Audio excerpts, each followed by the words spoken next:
Hi, Cancer. My name is Audrey, Alison, and this is your March 2015 forecast for the month. I'm happy to be here. Thanks for tuning in and for subscribing and liking and sharing these posts, these podcasts. I really appreciate the support. Let's start the top of the month on the 3rd with an aspect that I'd like to discuss.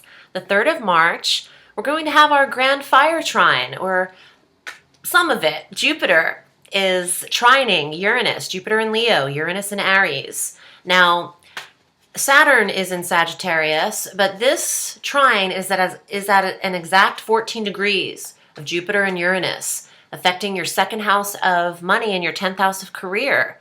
What a great harmonious aspect to filter in spontaneous, which is Uranus, abrupt, shocking Uranus, Jupiter, luck, expansion, growth, blessings, abundance. What a great aspect to have this filtering in between your 2nd and 10th house of resources and how you earn them, your career, how you're projected out into the world. Also retirement for those of you who don't work.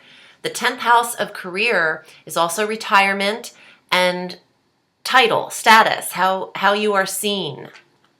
So keep that day in mind because I think it's going to be beneficial. Positive energy, increase in money, expansion in promotion in career, quickly, unexpected, something not planned. On the 5th, we have our full moon at 14 degrees Virgo. This is your 3rd house of communications.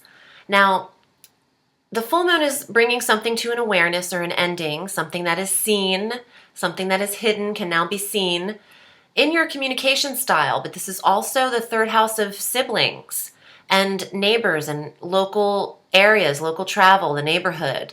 So keep your eyes open around the close to the neighborhood, and also information coming in from siblings. News coming in around the time of the full moon could happen there. On the 12th, Mercury is going to make his first transit of the month, first one into Pisces, and this is your 9th house of education and foreign travel and expansion of the mind, the broadening the horizons of the mind. So Mercury, the planet of analytical information, communication, in this kind of studied worldly sector, you could be learning new course information at this time or attempting to get certified, filling out paperwork and documents for attending a new course in school or a new title to your degree or PhD or certification, master's area. Also communicating with people abroad, people outside of the country. A lot of information coming in from the 12th on. This could also be internet dating as well. Online communications with people, which is exciting. Now on the 16th, we have a tense aspect, the Uranus-Pluto square, exact at 15 degrees.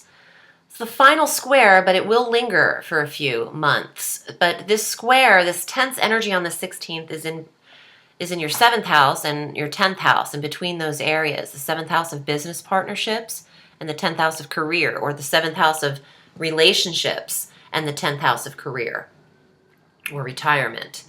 So there could be tension and sudden intensity, Uranus, sudden intensity, Pluto, in these areas on that day. Maybe your relationship gets in the way of your career, or a business partnership in the career is not running smoothly that day. This is a temporary aspect. I would mark that day as to take things very lightly and not too seriously, with a grain of salt that day. It will be like things are rubbing you the wrong way. So you might want to heed that. Take it easy that day. Don't force anything to happen in those two areas of your life either, which are huge areas, relationship and career. Now, the next day on St. Patrick's Day, Venus is going to enter Taurus, where she is comfortable because that's the planet she governs, or the sign she governs, Taurus, and also Libra. But going into Venus in Taurus for a month transit will affect your 11th house of friendship. So this is beautiful. Venus is smoothing over the relationships you have with friends, also the clubs, groups, and organizations, social sectors that you're engaged in. You'll be very social from the 17th through April, mid-April. Now, Venus in the 11th could also symbolize your hopes and goals getting more beautified or having more money. Venus is money too, money to provide for the goal and the goal of the work. The 20th is the first day of spring in the Northern Hemisphere, our vernal equinox. And in the Southern Hemisphere, it's the first day of fall, the autumnal equinox. Now, every year on the 20th, the sun enters Aries, but this is also our new moon, and it's a new moon solar eclipse at 29 degrees Pisces. This is beautiful. It's huge. There's a lot happening on the 20th. Now, this is a sister water sign for you, Cancer. So this is, again, affecting that 9th house of travel for you. Not a great time to travel on a solar eclipse. Also not a great time for any candle work or magic. Solar eclipses tend to disrupt the energies. So if you're focusing on intention, you just don't want to put magic behind it in a solar eclipse. But focus your new moon intentions. Keep them with you for the next few days after the 20th so they can manifest appropriately. But the 9th house is great for starting a course, for considering traveling abroad. The eclipse could bring in someone foreign in your life, someone you don't expect to around the time of spring. So with the sun entering Aries, this is really lighting up that 10th house of career for you, Cancer.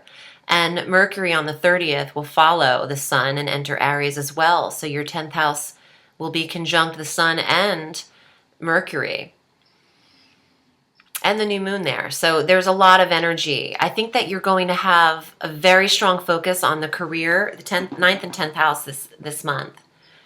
Now, with Mercury in the 10th, details, information, communication, interviewing, analyzing the career. Where's the best place for me? That's kind of your thought process. And on the 31st, Mars is entering Taurus, where he follows Venus. He'll be conjunct Venus in this 11th house of friendships again, and social settings and goals. A lot of energy with Mars, a lot of stamina, action, support, drive, ambition, will, determination, passion. So you want to hang out with people close to you. You're feeling very social. You're almost antsy with Mars. Watch your aggression with your friendships, your tone in your relationships. That's the one detriment to Mars. He's harsh and can make things that you say come across even more strongly than you may have meant them to. Let's see what the cards have in store for Cancer for March 2015. And if you'd like a reading with me, I book all through the week. So you can find me at audreyallison.com and on Facebook at Audrey Alison Astrology and Tarot. All right, Cancer, let's focus on you for March.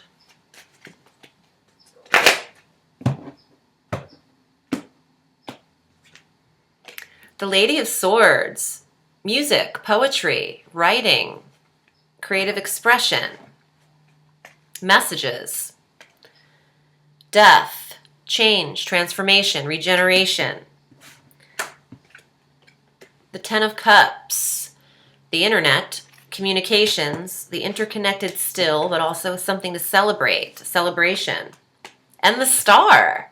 Wow, these are some great performance cards.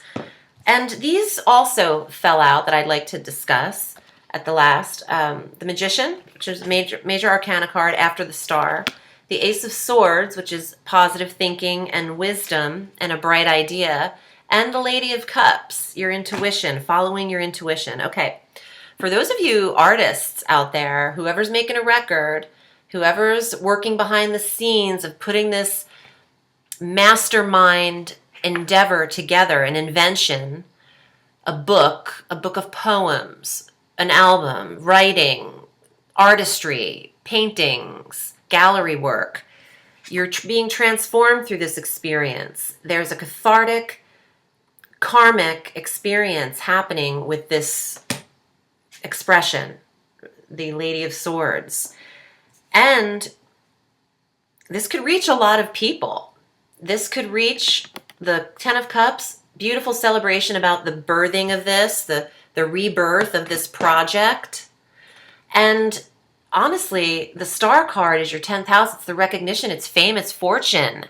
It's also a wish. It's the 9th and 10th house where you're very active. Now keep in mind, with the Star card is your magic, what you've been what you've been lighting candles for, or what you've been wanting to happen, your goals and intentions, your wishes. The Magician, the goal of the work.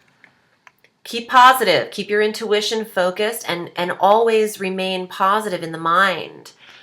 You will manifest what you hold on to in your thoughts. You don't want to manifest negativity. This is beautiful. The Magician next to the Star with all of these positive mental cards.